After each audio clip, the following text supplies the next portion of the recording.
We're back at the FIBO in Cologne, Germany, doing our franchise checks for all 16 franchises in the 2025 European League of Football. I am here with our resident expert, Matt Bressington, and we're going to be talking about a franchise, sort of a dynasty that never was, if you will, the Hamburg Sea Devils. It's a very, very unique situation. Matt, let's talk about the Hamburg Sea Devils. Give us a little bit of a background on this franchise. I mean, the thing you can't really ignore, 0-2 in championship games. They went to two of them back-to-back, lost both of them, especially in 2022. Right.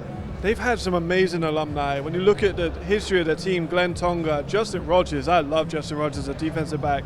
Jadrian Clark, right? These are championship winning players, and they're not there anymore. 11-1, number one scoring offense for least allowed points, still lost the championship game, and then since then they've just been in a bit of a free fall. Right. Yeah, it's been tough. I mean, 0-2 in those championship games, and then just going 2-10 last season. Really, really tough for this franchise. Now let's talk about where they are headed. So they got a new head coach, Sean Fatah, who has done a ton in European football, and people are very excited about this. But let's talk a little bit about their key departures, who they were able to retain, and new acquisitions for this franchise.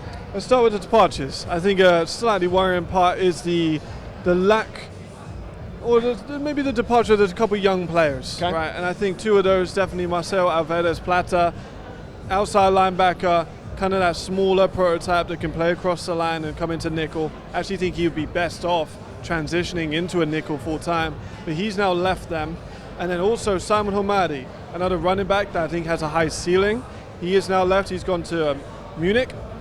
I'm excited to see what he can do out there, but it's not good for Hamburg to lose a couple talented German players. Well, that's a question that I have is, with Coach Fatah coming in here, a lot of people were talking about how they were going to probably be able to attract a lot of German talents. And we have here, at least, especially on their defense, they don't really seem to have that at elite German talents, in your opinion. I would argue they don't have any elite German defensive talent. We'll get into the extensions now, actually, funnily enough. So you do have a couple really talented guys. I think that Lucas Harding Cadito could be an elite running back in this league. I've been a fan of him since he was at the Huskies. When he came into Hamburg, I was like, this is your rookie of the year. They didn't play him in the first year, so it looked a little bit silly on me. But then he comes in last season, has over 700 yards, looks great. Ultra athletic, really, really one cut and go running back. Nazir Streeter, American, but he's going to be coming in. I've got him at safety. Now, Nazir started as a corner, and I got some slack for saying that I don't think that he would be able to be an elite cover corner in the league, and I would prefer to be him at safety. I just want to clear things up real quick, Nick. Clear him up, man.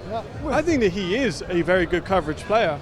I think that he's a really elite safety, though. Like, he can come in and disrupt everything, so I want him back there making a difference, And then, next to him at safety, Victor Almoradion. He is another young player that I think could be in the category of elite Germans.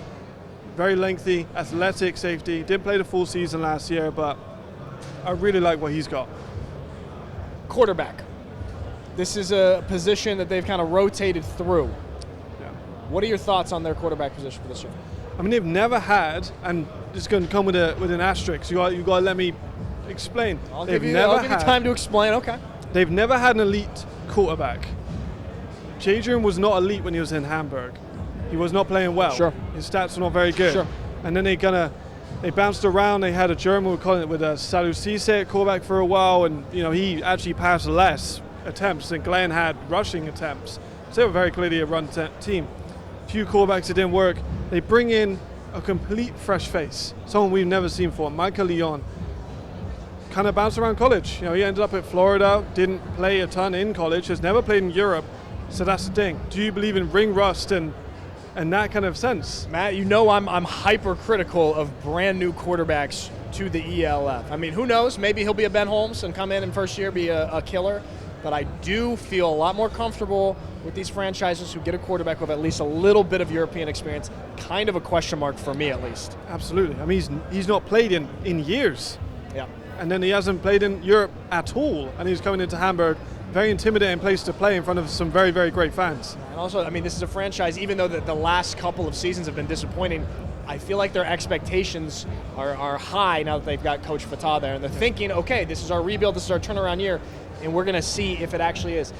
Let's take a look now then at the 2025 schedule and our predictions on what games they'll win and what games they will lose. I'll start us off in the first half here.